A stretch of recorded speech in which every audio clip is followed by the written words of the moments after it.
Hola, ¿cómo están? Buenos días. Estoy presentando un testimonio sobre el 9/11. These guys in the fire department, especially, they do die of cancer, right? It's fairly common, unfortunately, because of the toxins we're constantly taking in. But then all of a sudden, it just started to be beyond coincidence. Really young men.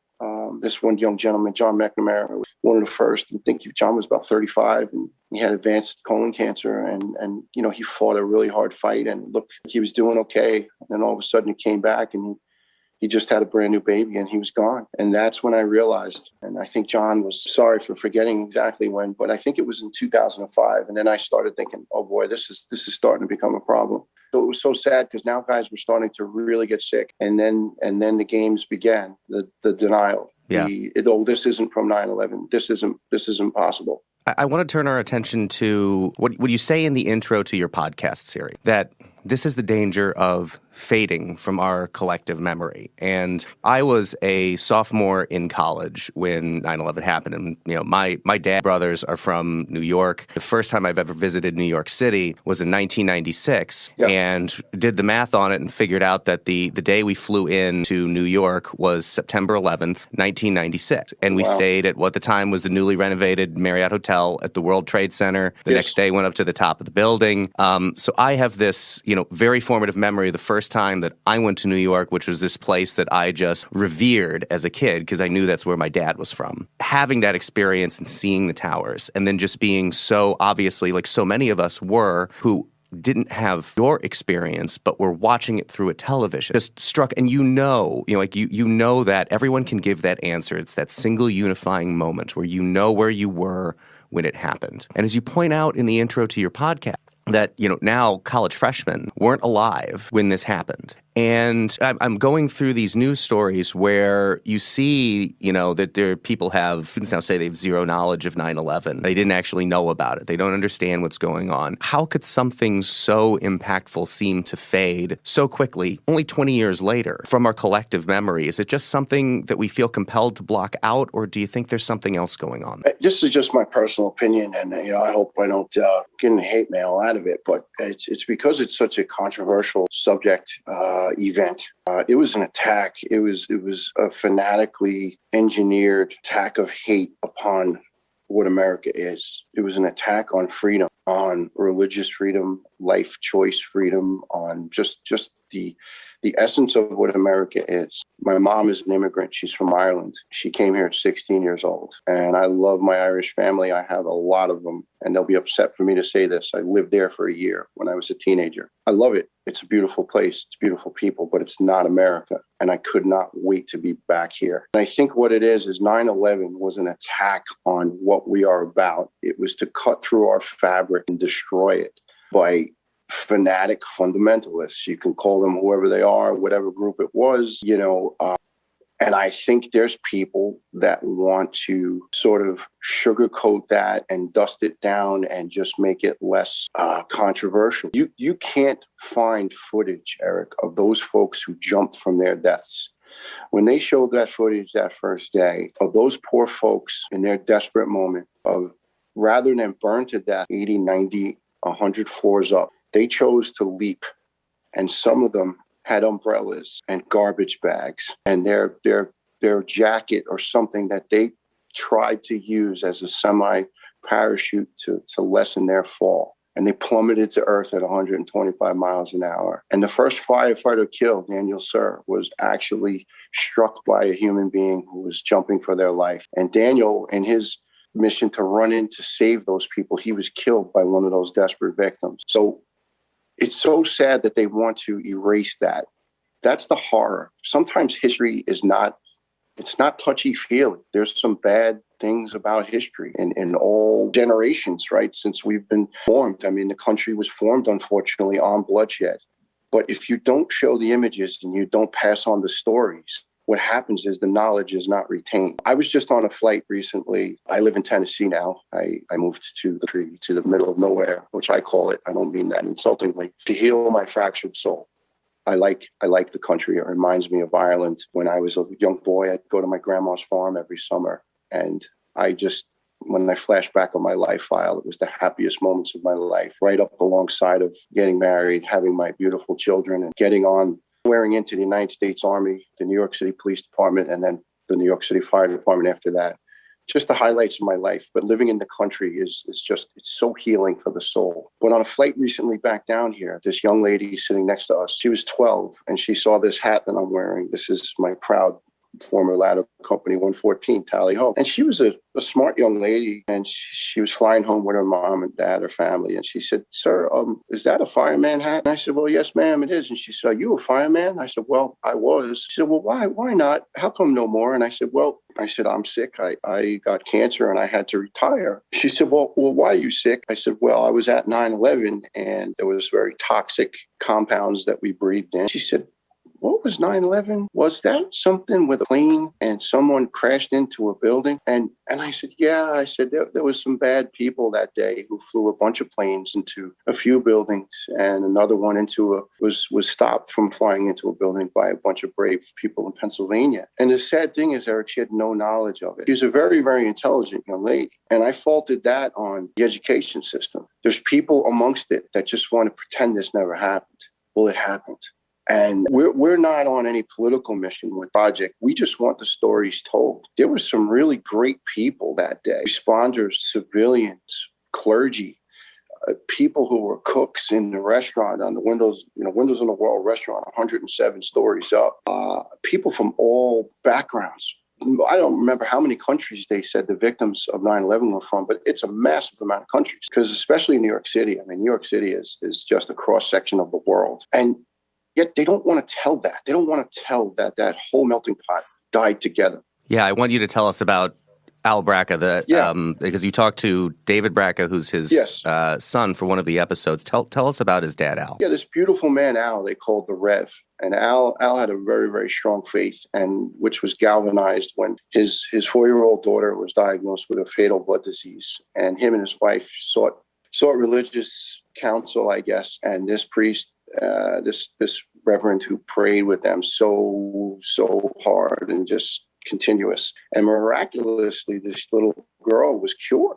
And Al then just devoted his life, even though he was a bond trader, bond broker in Cantor, he was also a very religious man who was active in his church. And he would get mocked for it, in a joking way. It's like the Firehouse Kitchen is a real tough place at times. There's a lot of chop breaking going on, and similar with traders and brokers, right? They're it's a jocular world, and Al wouldn't partake in any of the carousing, drinking, or sometimes they would go to strip bars or whatever. So they would call him the Rev, and they would tease him. Well, in 1993, when they were being evacuated, he was praying the whole way down with everyone holding hands, and they got out and saying, hey, Al, you got us, right? You praying? Yeah.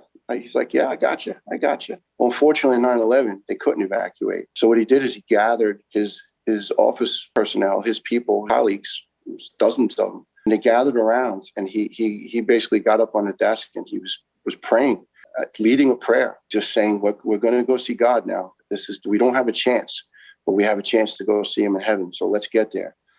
And I mean, you want to talk about courage. Wow. I mean, I don't know if I could have done that, if I could have kept it together like that and said, hey, all right, this is it. And the way his son David tells the story is just so beautiful because his faith was so powerful. And the one thing is, there may have been people there that day with no faith. And, we're not on, this isn't a preaching mission, what we're on. This is just a storytelling mission. But faith seems to come in and out of it repeatedly. It's one of the predominant themes that we've been coming across with these people, with these folks, these kind folks who've spoken to us. And these people just basically huddled together until the moment that building came down. And the beautiful story is that Al was up, I think it was almost 100 floors up, and they found his body intact and they were able to identify it. And that's almost a miracle in itself because fortunately, half the souls that died that day, I think it's 2,977, half of them have never even been identified because the forces involved in that collapse were so huge. Physics involved. I'm not that great with math and science, but I can just had seen from being there, wow, there were some powerful forces. Things were pulverized into dust and bodies were pulverized into just unidentifiable remains. And here's Al. He literally rode. It seemed like he rode the top of the collapse down, as if God just symbolically said, "They're okay." He helped lead them to me, and now your family can take you back. And sitting there with David, I had to try to keep my composure because you don't want to upset the folks you're interviewing. But some of these interviews I've left and I've been emotionally drained. I mean, to the point of the emotions I thought that came getting home from 9/11 a few days later, 4 days later, the emotions of finding out I was in a fight for my life. And then for me, the worst, stupidest thing when I think about it is I was the most upset when I lost my job, crazy as that sounds. But doing these interviews is so emotionally draining because these people are kind enough to bare their soul and you feel their pain. And the sad part about it is it's been, not to say totally forgotten, because there's some really, really good people out there, but it's been forgotten by a huge segment of the population, and it hurts them so much. And one of the repeated things I hear from these folks is they saw the feelings, they saw the scenes on 9/12, on the day after the towers came down and all the destruction happened. We still had hopes that there were people alive in the pile. And unfortunately, those hopes faded away after about 4 days when we realized that this is now a recovery mission. This isn't a rescue mission. But people were lined up for a mile up the West Side Highway with American flags and signs of encouragement for police, for medics, and for firefighters, and for the nurses who came down to help and set up the triage stations. And the unity was incredible. It didn't matter what color, what creed, what gender, what this, what that. It was just everyone was American, and everyone was hugging and crying and smiling. And sad enough, people were smiling because they were so proud, and they were cheering us on for going in. And Eric, I never felt such a blanket of unity. It was such a great feeling, as strange as that might sound, during such a tragic time. And I feel like it's gone. I feel like there's people out there that want us to be divided. They're just wringing their hands going, all right, we got them now. Everyone's pissed off. Everyone's angry. If you look around, the chance that someone's not wearing a mask, they're not smiling. Where did that go? What happened? Like, how could we be such an ungrateful, thankless, angry society? We're in America. This is the greatest country in the world. It's not perfect. Got its blemishes, but damn, it's the best place on earth. There's people still flooding in here, right? I mean, no one's flooding out. I don't see anyone racing out to go to China or Russia. No offense against those guys, but they're racing to come here. My grandpa Nels, he was from Denmark.